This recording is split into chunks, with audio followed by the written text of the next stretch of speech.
بسم اللہ الرحمن الرحیم۔ السلام علیکم ورحمۃ اللہ وبرکاتہ۔ حضرت صفیہ رضی اللہ تعالی عنہا بنت ربیعہ کا قبول اسلام۔ حضرت صفیہ بنت ربیعہ قریش کے نامور رئیس عتبہ بن ربیعہ اور شیبہ بن ربیعہ کی بہن تھیں۔ یہ دونوں غزوہ بدر میں ہلاک ہوئے۔ حضرت صفیہ کا نکاح عثمان بن الشریل مخزومی سے ہوا۔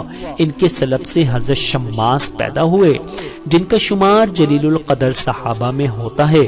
بعثت نبوی کے بعد جب آپ نے دعوت توحید کا آغاز کیا تو حضرت شماس نے کسی تعامل کے بغیر دعوت حق پر لبیک کہا۔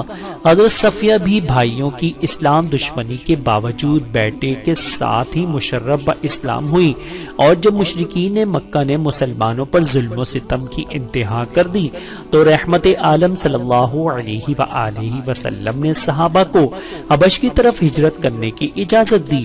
چنانچہ بہت سے مظلوم مسلمان حبش کی طرف ہجرت کر گئے، ان میں حضرت صفیہ اور حضرت شماس بھی شامل تھے۔ کچھ عرصے بعد دونوں ماں بیٹے وہاں سے مکہ آئے اور پھر مکے سے مدینے کی طرف ہجرت کی۔ حضرت صفیہ رضی اللہ تعالی عنہا پر اللہ رب العزت کی کروڑوں رحمتیں نازل ہوں، آمین ثم آمین۔